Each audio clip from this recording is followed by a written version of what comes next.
तो हमने कल बात करी थी कि जो आपके हार्मोनिक मोशंस होते हैं उसके अंदर जो फोर्स होती है वो डायरेक्टली प्रोपोर्शनल होती है माइनस ऑफ एक्स की पावर एन।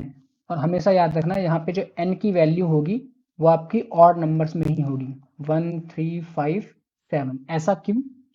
तो उसका रीजन ये है कि सिंपल यानी हार्मोनिक मोशन में हमने एक कंडीशन पढ़ी थी कि जो आपकी फोर्स होती है वो हमेशा मीन पोजीशन के अलोंग डायरेक्ट करती है। तो अगर यहाँ पे हम ये अपनी मीन पोजीशन को समझ के चलें तो डिस्प्लेसमेंट अगर यहाँ पे हो रहा है तो ये डिस्प्लेसमेंट हमारा कैसा है? पॉजिटिव। ठीक है, तो जब डिस्प्लेसमेंट हमारा पॉजिटिव होगा तो फोर्स की डायरेक्शन कहाँ होगी? फोर्स की डायरेक्शन होगी आपकी मीन पोजीशन की तरफ, यानी कि फोर्स एक्ट कर रहा होगा उस समय इस डायरेक्शन में। तो जो आपकी फोर्स होगी उस टाइम पे वो क्या होगी? नेगेटिव। और अगर मान लो ऑब्जेक्ट आपका यहां से इस तरफ को डिस्प्लेसमेंट कर रहा है तो आपका डिस्प्लेसमेंट क्या आएगा? नेगेटिव। लेकिन इस टाइम पे फोर्स की डायरेक्शन क्या होगी? फोर्स होगी आपके पास पॉजिटिव।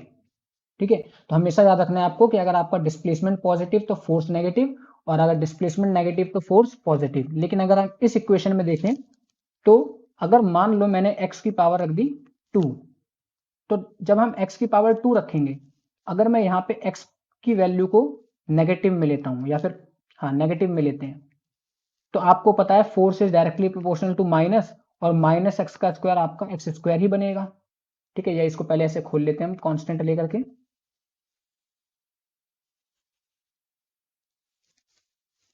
ये जो वैल्यू है ये हो जाएगी आपके पास force is equal to minus में के एक्स की पावर एन।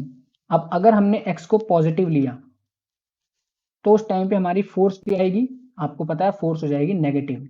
लेकिन अगर मैं आपका एक्स जो है वो नेगेटिव लेके चलूं तो भी आपकी जो फोर्स आएगी वो तब भी क्या आएगी? नेगेटिव, जो कि आपकी एसएचएम की कंडीशन को सेटिस्फाई नहीं करता। इसका मतलब ये है कि इस पोजीशन में या फिर इस कंडीशन के अंदर जो आपकी फोर्स है वो केवल मतलब मीन पोजीशन के अलोंग डायरेक्टेड नहीं है, केवल एक ही तरफ डायरेक्टेड है, जो कि है नेगेटिव की तरफ, यानी कि यहाँ। जबकि एसएचएम के अंदर क्या होता है, जो भी आपकी फोर्स होगी वो मीन पोजीशन के अलाउ डायरेक्ट करती है। ठीक है, क्लियर हो गया ये वाला कंसेप्ट आपका गौरव? Yes sir. हेडिंग डाल लो, ग्राफिकल रिप्रेजेंटेशन ऑफ एसएचएम। जैसे हमने मोशन वाला चैप्टर पढ़ा था उसमें हमने पोजीशन वर्सेस टाइम का ग्राफ बनाया था, सेम ऐसे ही ग्राफ हम यहाँ पे बनाने वाले हैं। ग्राफिकल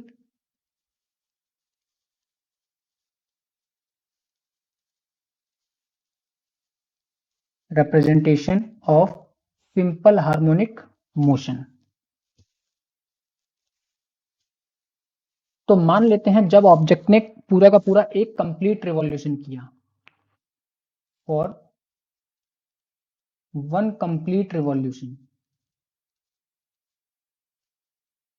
या वन कंप्लीट रिवॉल्यूशन नहीं, हम लिखेंगे oscillation.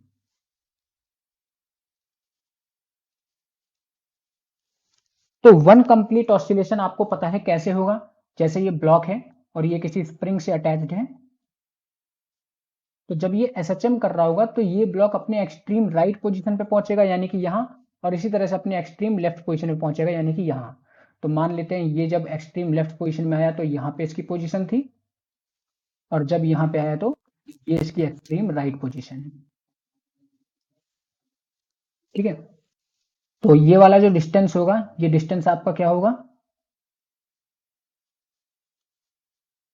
This distance is minus ए। और ये वाला जो डिस्टेंस है ये क्या होगा आपका? This distance is known as A. और किसी भी इंस्टेंट ऑफ टाइम पे, किसी भी इंस्टेंट पे इसका जो डिस्प्लेसमेंट होगा वो हम मान लेंगे एक्स। मान लो जैसे ऑब्जेक्ट यहां से t इक्वल टू 0 आपका यहां से स्टार्ट होता है, ठीक है, और मैंने आपसे कहा t इक्वल टू 3 सेकंड पर इस ऑब्जेक्ट का डिस्प्लेसमेंट बताओ, तो मान लो t इक्वल टू 3 सेकंड पे ये कहीं यहां पे पहुंचता है, इस पोजीशन पे यहां। ठीक है, ये कहां पहुंचा? इस पोजीशन पे। तो ये पोजीशन हो गई आपकी t इक्वल टू 3 सेकंड पे। अब इस टाइम पे जो इसका डिस्प्लेसमेंट है, इस डिस्प्लेसमेंट को हम डिनोट करते हैं y से। किससे डिनोट करते हैं? सॉरी y नहीं, हम हॉरिजॉन्टल देख रहे हैं तो x ले लो आप, या x और y, हमें तो पोजीशन से मतलब है, चाहे x से डिनोट करो चाहे y से डिनोट करो। तो हम मान लेते हैं, चलो y ही मान के चल रहे हैं, क्योंकि मैंने आपको पहली क्लास में बताया था हम जो भी पोजीशन लेके चलेंगे वो y के हिसाब से लेके चलेंगे। और y अगर लेंगे तो आपको पता है जो ट्रिग्नोमेट्रिक फंक्शन होगा वो कौन सा होगा, साइन का लेंगे हम। तो y इज इक्वल टू क्या हो जाएगा आपके पास, a साइन ओमेगा टी। ठीक है, तो ये आपके पास डिस्प्लेसमेंट आएगा इस पोजीशन में। अब मान लो अगर इसके पास कुछ इनिशियल फेस होता, यानी कि ये मीन पोजीशन से स्टार्ट ना हो करके किसी यहां की पोजीशन से स्टार्ट हो रहा होता और उस टाइम पे आपसे डिस्प्लेसमेंट पूछा गया होता, तो आपको पता है तब इक्वेशन क्या बन जाएगी। तो इक्वेशन आपकी ये हो जाएगी y is equal to A sine omega T plus phi naught, और जहां पे फाइव नॉट क्या था हमारा, वही इनिशियल फेस। ठीक है, तो लेकिन अभी के केस के लिए मतलब ग्राफ को हमें बनाना है, तो ग्राफ को बनाने के लिए हम सबसे सिंपल केस ही लेकर के चलेंगे, और वो सिंपल केस क्या है कि हमारा ऑब्जेक्ट जो है वो मीन पोजीशन से स्टार्ट हो रहा है, यानी कि यहां से। अब जब मीन पोजीशन से स्टार्ट होगा तो हमें टाइम्स देखने हैं कुछ, तो मुझे बताओ अपने एक्सट्रीम राइट पोजीशन में, ठीक है, यानी कि यहां से जब चलना वो स्टार्ट हुआ तो ऐसे उसका मोशन हो रहा है, एक्सट्रीम राइट पोजीशन में उसको टाइम कितना लगेगा पहुंचने में।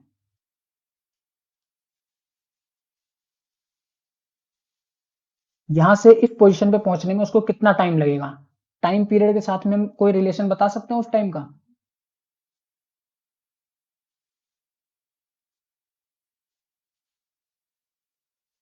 अच्छा मुझे चलो ये बताओ, ऑब्जेक्ट यहां से स्टार्ट हो रहा है, ये यहां से पहले तो ऐसे गया, ठीक है, फिर यहां से वापस यहां गया, और फिर यहां से यहां गया, और फिर यहां से फिर वापस गया यहां। क्या ये एक ऑसिलेशन कंप्लीट हो गया। Yes sir. और इस एक ऑसिलेशन को कंप्लीट करने में उसको कितना टाइम लगेगा,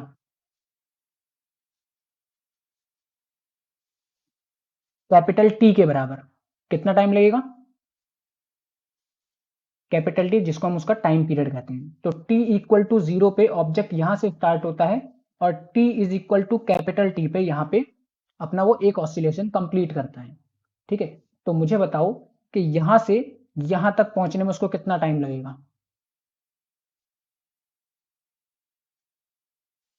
अगर यहां का नहीं तो कम से कम मुझे यहां का बताओ, इस पॉइंट का टाइम कितना लगेगा। ऑब्जेक्ट यहां से चलता है, यहां पहुंचता है और वापस इसी पोजीशन पे आ जाता है, कितना टाइम लगेगा उसको। क्या हम ये बोल सकते हैं यहाँ का टू जो पाई टाइम बाय होगा, omega. Two pi by omega नहीं, टी बाई टू, यानी कि पूरे टाइम पीरियड का हाफ ही तो लगेगा यहां तक पहुंचने में, क्योंकि यहां तक का ऑसिलेशन कितना है, आधा ही तो ऑसिलेशन हुआ। अगर ये आपका पूरा ऑसिलेशन है तो केवल यहां से यहां तक पहुंचने में ऑसिलेशन कितना हुआ, केवल आधा। तो आधे ऑसिलेशन के लिए आधा टाइम पीरियड हो गया, तो टी बाई टू। अब टी बाई यहां से यहां तक जीरो से लेकर टी तक टी बाई टू लग रहा है, तो मुझे बताओ इसके आधे ऑसिलेशन का टाइम कितना हो जाएगा, T/4। टी बाई फोर, बिल्कुल। तो यहां तक आपको पहुंचने में कितना टाइम लग गया, टी बाई फोर। यानी कि मेरे पास अब कुछ कुल मिला के कितने टाइम्स हो गए, यहां से हमने स्टार्ट किया टी इक्वल टू जीरो पे, यहां पहुंचा वो टी बाई फोर पे, यहां पहुंचा वो टी बाई टू पे, फिर मुझे बताओ यहां कब पहुंचेगा वो, यहां का टाइम क्या होगा।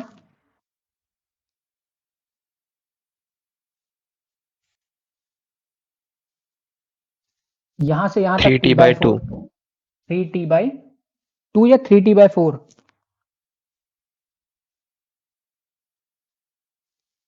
यहां से यहां तक पहुंचा वो टी बाई फोर, यहां से यहां तक पहुंचा टी बाई फोर, यहां से यहां तक पहुंचा टी बाई फोर, तो टोटल कितने टी बाई फोर हो गए, थ्री टी बाई फोर। तो यहां तक का टाइम कितना आएगा, थ्री टी बाई फोर। ठीक है, तो हमें 5 पॉइंट्स मिल चुके हैं, इस 5 पॉइंट्स में उसने एक कंप्लीट ऑसिलेशन कंप्लीट कर लिया। ठीक है, हम जो इक्वेशन यूज कर रहे हैं वो बिना इनिशियल फेज के यूज कर रहे हैं, यानी कि y is equal to A sine omega T. अब हम क्या करते हैं, एक टेबल बनाते हैं यहाँ पे। सर। हाँ बोल। सर, इधर जो है आपने थ्री टी बाई फोर लिखा है, ये 3T/2 नहीं होगा। थ्री टी बाई टू क्यों होगा। सर, ये आधे ऑसिलेशन के लिए T/2 टाइम लगा, हम्म, और फिर उससे आधे के लिए T/2 नहीं लगेगा। उससे आधे के लिए नहीं, देखो आप कंसेप्ट गलत लेके जा रहे हो। यहाँ पे देखो, यहां से लेके यहां तक का ऑसिलेशन हुआ टी बाई फोर हुआ, ठीक है। फिर यस यहां से सर। लेके यहां तक का ऑसिलेशन कितना हुआ, T/4। तो यानी कि ये टोटल मिला के कितना हो गया, 2T/4। यानी यहाँ का जो ऑसिलेशन है ना वो 2T/4 है, वो तो 2 से ये कट जाता है तो T/2 आता है। तो ऐसे ही यहाँ का अगर T/4 है, यहाँ का 2T/4 है, यहाँ का 3T/4 है, तो यहाँ का 4T/4 हो जाएगा। तो ऐसे ही तो चल रहा है हमारा मोशन।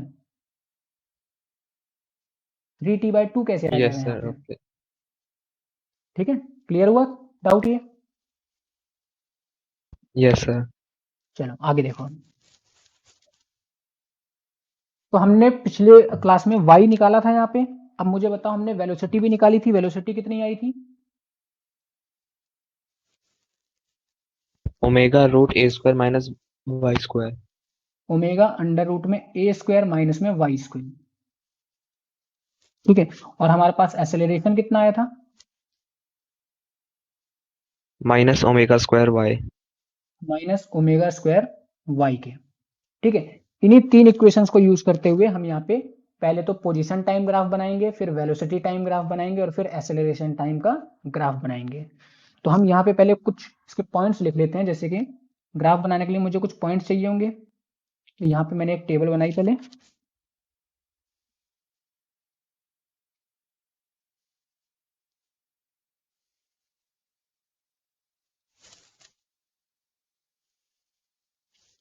यहाँ पे हमारे पास टाइम आएगा।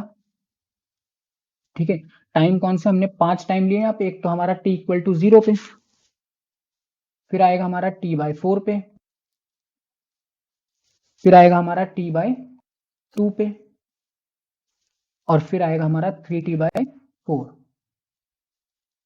और फिर आएगा हमारे पास t। ठीक है, और यहाँ पे हम ले लेते हैं y, फिर आएगा हमारे पास v, और एक्सेलरेशन रह गया तो एक्सेलरेशन हमने नीचे लिख दिया यहाँ।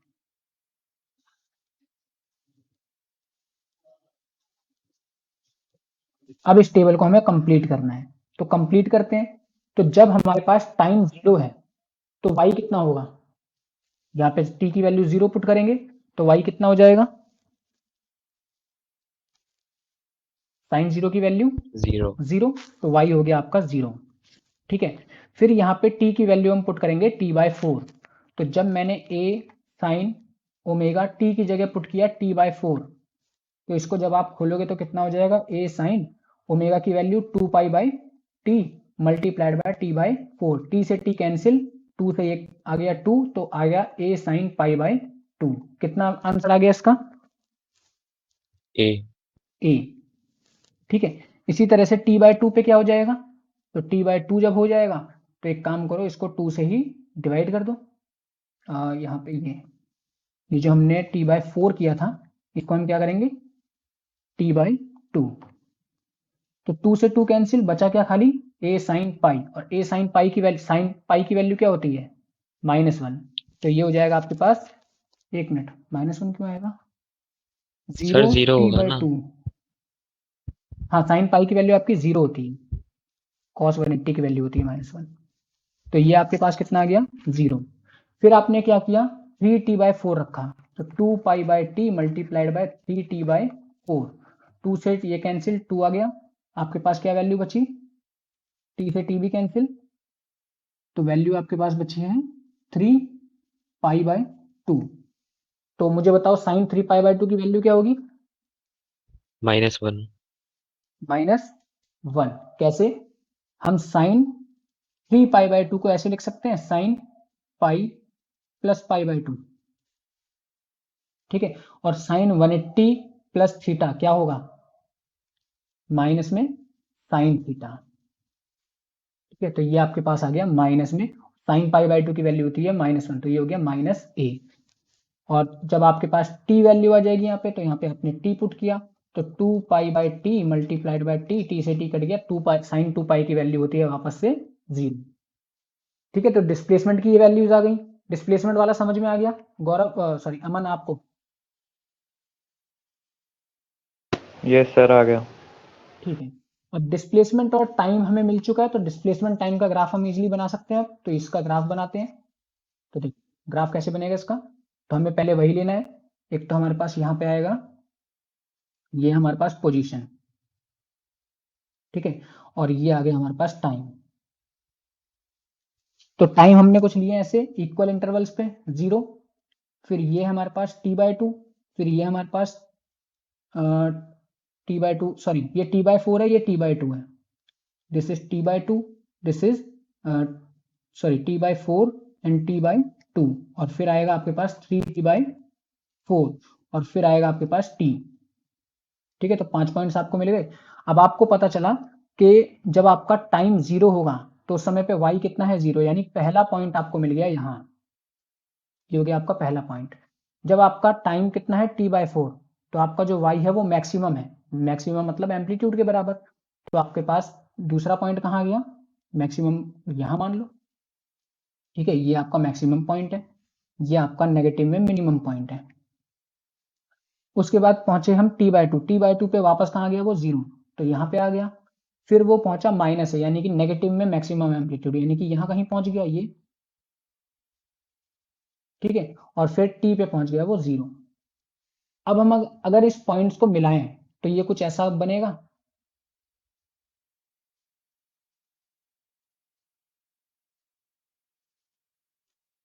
ठीक है, ये और ये आपका एक ऑस्किलेशन का ग्राफ आ गया। अगर आप इसी टाइम को बढ़ाते जाओ तो ये ग्राफ ऐसे ही चलता रहेगा, दूसरा ऑस्किलेशन और फिर तीसरा ऑस्किलेशन, फिर चौथा ऑस्किलेशन, इस तरह से ये ग्राफ आपका ऐसे ही कंटिन्यू होता रहेगा जैसे जैसे आपका टाइम बढ़ता रहेगा। तो ये आपका कौन सा ग्राफ हो गया, यहाँ पे है आपके पास y और यहाँ आपका इंक्रीज हो रहा है टाइम। ठीक है, ये ध्यान रखना, इसको स्ट्रेट लाइन मत बनाना, क्योंकि यहाँ पे आपका y डायरेक्टली प्रोपोर्शनल नहीं है टाइम पे, y आपका प्रोपोर्शनल है साइन ऑफ ओमेगा टी, और साइन का ग्राफ आपने मैथ्स के अंदर पढ़ा है, साइन का ग्राफ आपका कुछ इस फॉर्म का बनता है। ठीक है, तो पोजीशन टाइम ग्राफ आपको समझ में आ गया एसएचएम का। अब नेक्स्ट यस ग्राफ हम Yes, ड्रॉ sir. करेंगे वेलोसिटी। तो वेलोसिटी के लिए वैल्यूज पुट करो। टाइम इक्वल टू 0 पे अगर डिस्प्लेसमेंट 0 है तो वेलोसिटी क्या होगी, ए ओमेगा। ए ओमेगा। हमने कल ही पढ़ा था जब हमारा डिस्प्लेसमेंट 0 होगा तो उस टाइम पे जो वेलोसिटी होती है वो मैक्सिमम होती है, तो यहाँ आ गया हमारे पास ए ओमेगा।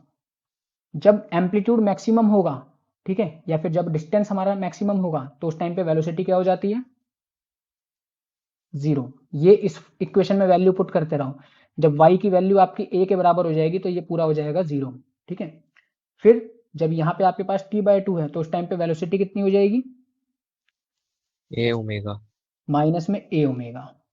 ठीक है, और 3t/4 यहाँ पे अगर हम देखें तो यहाँ पे क्या हो जाएगा, फिर से a आ गया तो ये हो जाएगा 0, और फिर उसके बाद फिर से a ओमेगा, यहाँ पे आ गया आपके पास 0, और यहाँ पे वेलोसिटी कितनी आ गई, a ओमेगा। अब हम देखते हैं एसेलरेशन का केस। तो एसेलरेशन में जब आपका टाइम कितना होगा 0, तो टाइम 0 होने पे आपका जो एसेलरेशन है वो कितना आएगा, यहाँ पे सीधा सीधा वैल्यू पुट करनी है 0, तो एसेलरेशन कितना हो गया 0।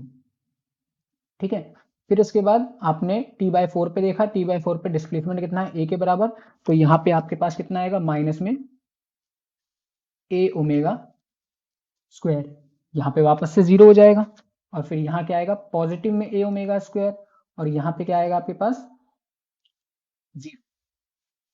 ठीक है, अब एक काम करो, ये 2 पॉइंट्स हैं आपके पास, इन दोनों पॉइंट्स के हिसाब से ग्राफ जरा ड्रॉ करो। यहाँ पे कैसा ग्राफ बनेगा, हाँ ग्राफ बन गया आपका। यस सर, बन गया। देखो ग्राफ कुछ ऐसा आया होगा आपका, वेलोसिटी का अगर हम ग्राफ देखें तो वेलोसिटी जब टाइम आपका 0 है तो वेलोसिटी अपने मैक्सिमम पे है। मैं इसी ग्राफ में ड्रॉ कर रहा हूँ, ठीक है, लेकिन अलग पेन से। ये मान लेते हैं हमारे पास ये वो मैक्सिमम पॉइंट है। ठीक है, तो वेलोसिटी जब टाइम 0 है तो वेलोसिटी आपकी मैक्सिमम है, तो ये हो गया पहला पॉइंट। दूसरा पॉइंट आपका कहाँ आएगा, दूसरा पॉइंट आएगा आपका t/4 पे वेलोसिटी 0, यानी कि दूसरा पॉइंट आपका आएगा यहाँ। ठीक है, तीसरा पॉइंट आएगा माइनस ए ओमेगा, यानी कि यहाँ। चौथा पॉइंट आएगा आपका 0, यानी कि यहाँ, और पांचवा पॉइंट आएगा आपका ए ओमेगा, यानी कि यहाँ। तो ध्यान से देखो, इसका ग्राफ कुछ ऐसे जाएगा,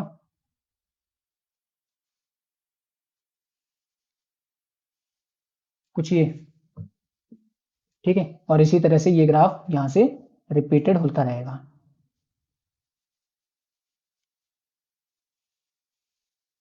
ठीक है, कुछ ऐसा। ये आपका ग्राफ बना है किसका, वेलोसिटी और टाइम का, जो ग्रीन कलर से बना है। ऐसे ग्राफ आया आपका। Yes sir. अब हम देखते हैं नेक्स्ट ग्राफ। नेक्स्ट ग्राफ आपका किसका होगा, एक्सेलरेशन वर्सेस टाइम का। तो एक्सेलरेशन कहाँ है, जब आपका टाइम 0 है तो एक्सेलरेशन आपका 0, तो यानी कि पहला पॉइंट तो आपको यही मिलेगा। ठीक है, दूसरा पॉइंट माइनस ए ओमेगा स्क्वायर, यानी कि माइनस ए ओमेगा स्क्वायर मैक्सिमम वैल्यू कहीं पहुंचेगी, कहाँ पहुंचेगी। अच्छा एक मिनट, इसमें ना थोड़ी सी गलती हुई है, वो देखो क्या गलती हुई है। जब आप वेलोसिटी का ग्राफ बनाओगे ना, तो आपको ये ध्यान रखना है कि ये तो था आपका,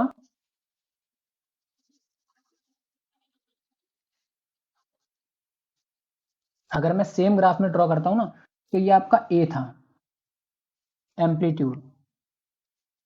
और जब आप वेलोसिटी का ग्राफ देख रहे हो, तो वेलोसिटी में देख रहे हो कि एम्पलीट्यूड के साथ में कुछ चीज मल्टीप्लाई हो रही है, दैट इज ओमेगा। तो यानी कि उसका ग्राफ ना थोड़ा सा ऊपर जाएगा। ए ओमेगा कहीं आपका यहां कहीं पड़ेगा, मान लेते हैं this is your A omega. तो जब आप वेलोसिटी का ग्राफ बनाओगे ना, तो जो आपको पॉइंट्स लेने हैं वो पॉइंट्स यहां कहीं लेने हैं। पहला पॉइंट आपका यहां आएगा, दूसरा पॉइंट आपका यहां आएगा, तीसरा पॉइंट ऐसे ही थोड़ा सा और यहाँ पे नीचे आएगा। तो इन पॉइंट्स को मैं हटा देता हूं। ठीक है, कुछ ऐसा ये आ गया और ये आ गया, और फिर क्या, यहाँ से ये आ गया पी पे यहाँ। तो जो आपका ग्राफ बनेगा ना, वो कुछ ऐसा बनेगा।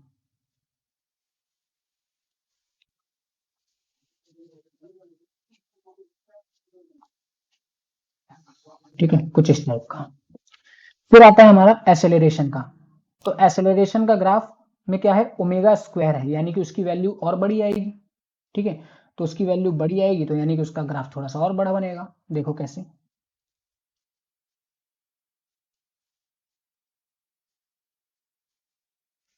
मान लेते हैं ओमेगा स्क्वायर, ए ओमेगा स्क्वायर यहां पड़ेगा और यहाँ पे यहाँ पड़ेगा। ठीक है, तो यहां से हम ग्राफ ड्रॉ करते हैं। तो जब हमारे पास एसेलरेशन कितना है, 0, सॉरी टाइम हमारे पास 0 है, तो एसेलरेशन 0, यानी पहला पॉइंट हमें यहाँ मिलेगा। दूसरा पॉइंट कहाँ मिलेगा, माइनस ए ओमेगा स्क्वायर, माइनस ए ओमेगा स्क्वायर, यानी मैक्सिमम वैल्यू पड़ेगी यहाँ पे। ठीक है, और फिर आपको पहुंचेगा ये 0 पे, और फिर ये पहुंचेगा ए ओमेगा स्क्वायर, यानी कि यहाँ पे। ठीक है, और फिर ये पहुंचेगा 0, यानी कि यहाँ पे। तो ये जो पॉइंट्स मिले, इन पॉइंट्स को आप मिला दो ऐसे।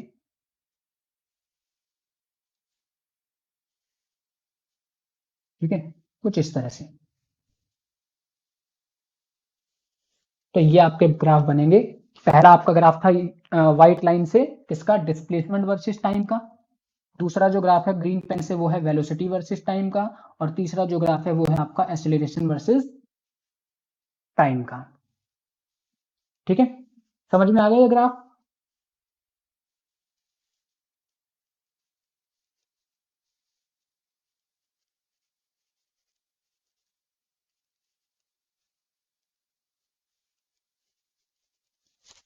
Energy in simple harmonic motion. तो एनर्जी हम निकालने वाले हैं, कौन सी एनर्जी, वही दो ही एनर्जी होंगी यहाँ पे, पोटेंशियल एनर्जी और दूसरी काइनेटिक एनर्जी। ठीक है, तो पोटेंशियल एनर्जी और काइनेटिक एनर्जी अब निकालते हैं।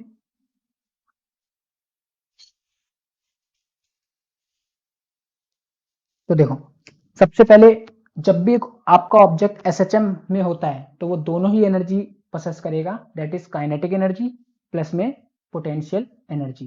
अगर हम सबसे पहले बात करें काइनेटिक एनर्जी की, तो काइनेटिक एनर्जी का फॉर्मूला आपका क्या होता है, half M V square. Velocity हम ऑलरेडी निकाल चुके हैं, that is v is equal to omega under root में ए स्क्वायर माइनस में वाई स्क्वायर। ठीक है, अब यहाँ पे आपकी वेलोसिटी कितनी आ गई, अंडर रूट में ए स्क्वायर माइनस ओमेगा स्क्वायर। तो काइनेटिक एनर्जी के फॉर्मूले में पुट कर दो ये वैल्यू, कितना हो जाएगा आपके पास, हाफ एम वी स्क्वायर, यानी कि इसका पूरा क्या कर देंगे हम स्क्वायर, तो ये हो जाएगा एम ओमेगा स्क्वायर इंटू में ए स्क्वायर माइनस में वाई स्क्वायर। तो ये आपके पास क्या आ गई, काइनेटिक एनर्जी। या फिर हम इसको एक और चीज बोल सकते हैं, kinetic energy equal to half M velocity का हमने एक फॉर्मूला पढ़ा था, that is A omega cos omega T का होल स्क्वायर। तो जब आप इसको खोल दोगे तो ये क्या बन जाएगा, half M omega square into में ए square cos square omega T. ठीक है, तो काइनेटिक एनर्जी का आपके पास फॉर्मूला क्या मिल गया, ये। अब हम निकालेंगे पोटेंशियल एनर्जी। तो पोटेंशियल एनर्जी आपको निकालनी है, पोटेंशियल एनर्जी निकालते हैं। देखो, पोटेंशियल एनर्जी निकालने के लिए आप कुछ वही फॉर्मूला यूज करोगे जैसे हम पहले यूज करते थे। हमने स्प्रिंग के केस में निकाली थी पोटेंशियल एनर्जी, कितनी आई थी, हाफ के एक्स स्क्वायर। ठीक है, लेकिन यहाँ पे हम डिस्प्लेसमेंट वाई ले रहे हैं तो इसको कर दो के वाई स्क्वायर। ठीक है, अब यहाँ पे जो के है, ये के की वैल्यू हमने निकाली थी पिछली क्लास में, याद है कुछ, हमने पढ़ा था that omega square equal to होता है के बाय एम के। तो यहां से आप के की वैल्यू निकाल सकते हो, कितना आएगा, एम ओमेगा स्क्वायर। तो के की जगह में क्या डालने वाला हूं यहाँ पे, एम ओमेगा स्क्वायर इंटू में वाई स्क्वायर आपका एज इट इज आ गया। ठीक है, तो पोटेंशियल एनर्जी आपके पास कितनी आ गई, half M omega square into में वाई स्क्वायर।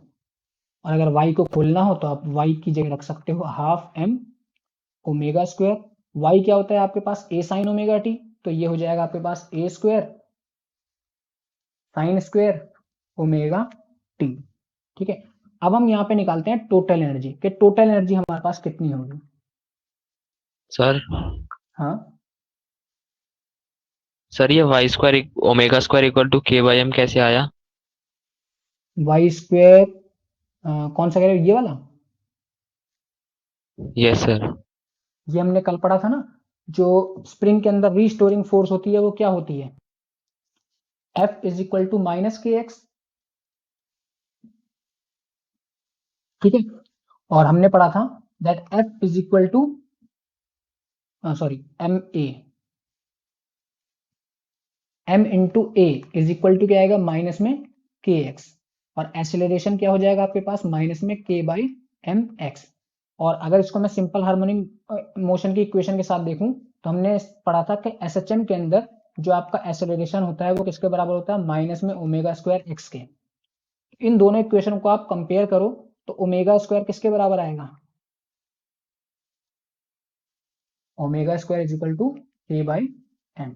अब ये वाली इक्वेशन कहां से आई, ये तो अभी आपने कल ही डिराइव करी थी कि सिंपल हार्मोनिक मोशन के अंदर एक्सीलरेशन कितना आता है, माइनस ओमेगा स्क्वायर वाई। निकाला था ना कल हमने एक्सीलरेशन सिंपल हार्मोनिक मोशन में, वो हमारे पास कितना आया था, यस सर। ये आया था। उससे हमने कंपेयर करके देखा कि ओमेगा स्क्वायर हमारा किसके बराबर आएगा, के बाय एम के। तो टोटल एनर्जी निकालते हैं यहाँ पे, तो टोटल एनर्जी कितनी हो जाएगी यहाँ पे, काइनेटिक एनर्जी प्लस में पोटेंशियल एनर्जी, दोनों हम निकाल चुके हैं ऑलरेडी। ये हो जाएगा half M omega square into में ए square cos square omega T plus में पोटेंशियल एनर्जी कितनी है, half M omega square a square और साइन स्क्वायर ओमेगा टी। यहां से आप क्या चीज कॉमन निकाल सकते हो, हाफ एम ओमेगा स्क्वायर और ए स्क्वायर, बाकी क्या बचेगा, cos square omega T plus sign square omega T, ये बन जाएगा आपके पास 1। तो टोटल एनर्जी कितनी आ गई, half M omega square into में ए square, this is your total energy. ठीक है, अब आपने पढ़ा है कि टोटल एनर्जी क्या रहती है आपकी, कंजर्व्ड। अगर कौन सी फोर्सेस के थ्रू वर्क डन हो रहा हो,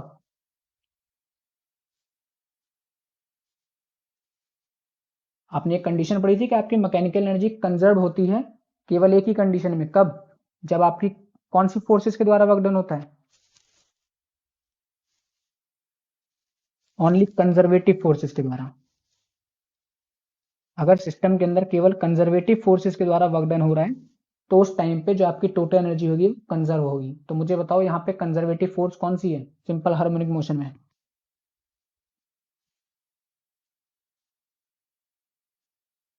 सिंपल हार्मोनिक मोशन में अभी तक हम मास स्प्रिंग ब्लॉक सिस्टम पढ़ रहे हैं, तो स्प्रिंग के अंदर जो कंजर्वेटिव फोर्स है वो स्प्रिंग फोर्स होगी, और स्प्रिंग फोर्स मैंने आपको बताया था एक तरह की कैसी फोर्स है, कंजर्वेटिव फोर्स। तो आपको यहाँ पे वही चीज प्रूफ करनी है कि यहाँ पे जो टोटल एनर्जी है वो कंजर्व है या नहीं है। तो आप एक काम करो, आपको 3 पॉइंट्स लेने हैं, वही जैसे हमने पिछले केस में किया था। एक पॉइंट ये आपका एक्सट्रीम लेफ्ट पोजीशन, एक पॉइंट ये आपका मीन पोजीशन, और एक पॉइंट ये एक्सट्रीम राइट पोजीशन। ठीक है, तो तीनों ही पोजीशंस पे आपको टोटल एनर्जी निकालनी है और निकाल के देखो क्या सही, क्या आपकी टोटल एनर्जी सेम आ रही है या नहीं। कैसे निकालोगे उसके लिए मैं तरीका आपको बता देता हूं। अगर हम बात करें मीन पोजीशन की, तो एट मीन पोजीशन पे आपका y कितना होगा, 0 के बराबर। ठीक है, और तो मीन पोजीशन पे आपका y 0 है, तो आप यहाँ पे काइनेटिक एनर्जी निकालोगे और साथ में पोटेंशियल एनर्जी निकालोगे। ठीक है, फिर इसके बाद मीन पोजीशन पे आ गया, फिर आप निकालोगे एट एक्सट्रीम लेफ्ट,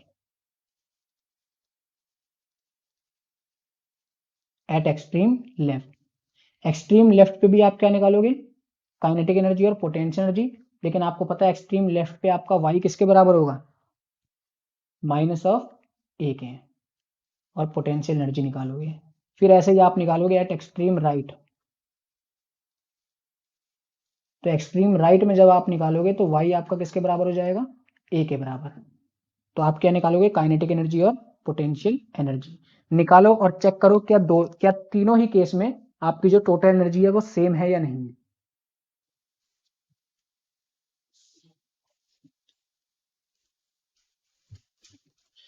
सबसे पहले अगर हम बात करें मीन पोजीशन की,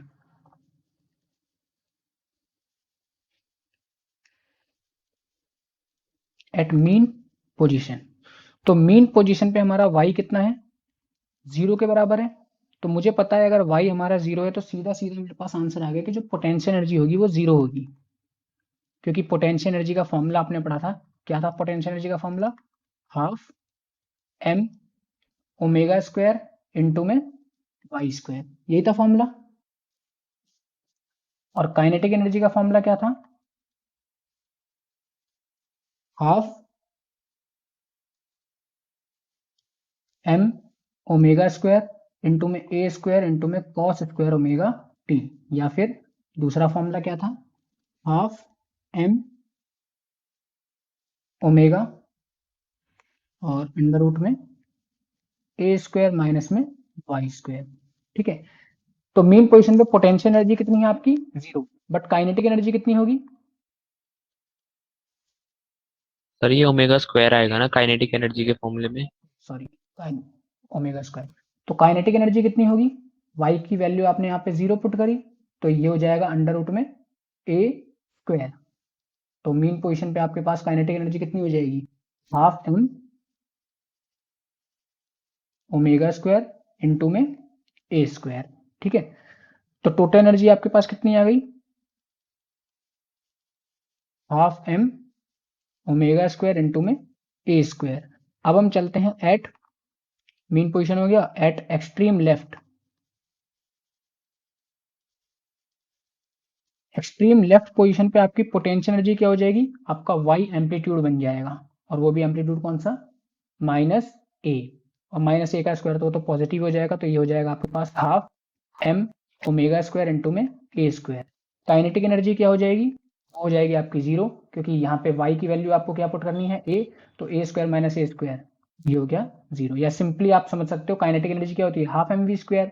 एक्सट्रीम लेफ्ट पोजीशन पे वेलोसिटी क्या होती है, 0, तो काइनेटिक एनर्जी कितनी हो जाएगी, 0। तो टोटल एनर्जी आपके पास कितनी आ गई, half m omega square into में a स्क्वायर। इसी तरह से एट एक्सट्रीम राइट पोजीशन पे, एक्सट्रीम राइट पोजीशन पे आपकी पोटेंशियल एनर्जी कितनी होगी, फिर से वही आएगी, half m omega square into में a स्क्वायर। काइनेटिक एनर्जी कितनी हो जाएगी, फिर से 0, तो टोटल एनर्जी कितनी हो गई, half m omega square into में a स्क्वायर। ठीक है अमन, समझ में आ गया। यस सर आ गया। तो इससे आपको ये पता चला कि एसएचएम के दौरान जो टोटल एनर्जी होगी वो आपकी क्या रहेगी, कांस्टेंट रहेगी इन अ सिंपल हार्मोनिक मोशन। ठीक है, अब देखो, अब आपको छोटी छोटी कुछ चीजें समझनी है, वो समझ लो।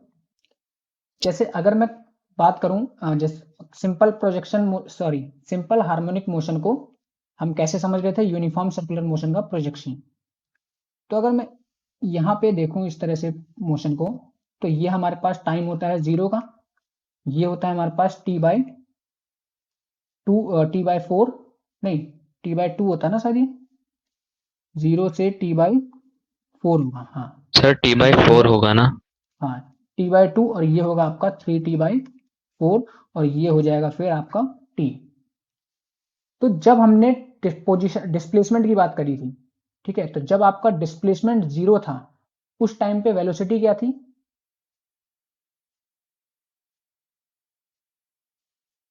जब आपका डिस्प्लेसमेंट 0 होता है तो वेलोसिटी क्या होती है? 0। वेलोसिटी 0 नहीं होती, वेलोसिटी अपने मैक्सिमम एम्पलीट्यूड पे होती है। ग्राफ बनाया था ना हमने, ये देखो, ये वाला। जब डिस्प्लेसमेंट 0 होता है तो वेलोसिटी अपने मैक्सिमम एम्पलीट्यूड पे होती है, और जब आपका डिस्प्लेसमेंट मैक्सिमम एम्पलीट्यूड पे होता है तो उस समय वेलोसिटी क्या हो जाती है? 0। तो इसका मतलब ये हुआ कि अगर मैं इसको एक ही उस पे देखूं,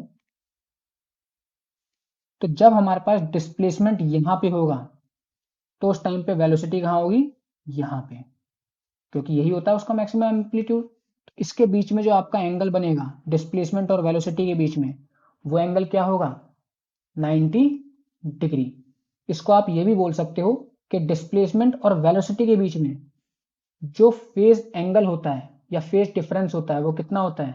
90 डिग्री। इसी तरह से आपसे पूछा जाए डिस्प्लेसमेंट और एक्सेलरेशन के बीच में फेज डिफरेंस कितना होता है, तो आपको पता है जब डिस्प्लेसमेंट आपका क्या होता है?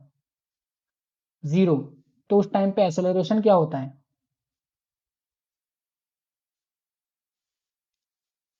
जब डिस्प्लेसमेंट आपका 0 होगा तो उस टाइम पे एक्सेलरेशन क्या होगा? 0। और जब आपका डिस्प्लेसमेंट पॉजिटिव में होता है तो उस टाइम पे ये आपका किस में होता है? नेगेटिव में। यानी कि पूरा का पूरा 180 डिग्री का फेज डिफरेंस है। इन दोनों में बात करें तो 90 डिग्री का फेज डिफरेंस है, और अगर इन दोनों में बात करें तो 180 डिग्री का फेज डिफरेंस है, और अगर इन दोनों में बात करें तो 90 डिग्री का फेज डिफरेंस है। वेलोसिटी और एक्सीलरेशन में कितने का फेज डिफरेंस है? 90 डिग्री का। डिस्प्लेसमेंट और वेलोसिटी में कितना का फेज डिफरेंस है? 90 डिग्री का। लेकिन अगर डिस्प्लेसमेंट और एक्सेलरेशन में पूछा जाए तो आपका फेज डिफरेंस कितना होता है? 180 डिग्री। सीधा सीधा पलट जाती है वैल्यू, यानी कि यहाँ पे अगर पॉजिटिव में है तो यहाँ पे आपका नेगेटिव में होगा। ठीक है, इसको हम ऐसे समझते हैं, देखो,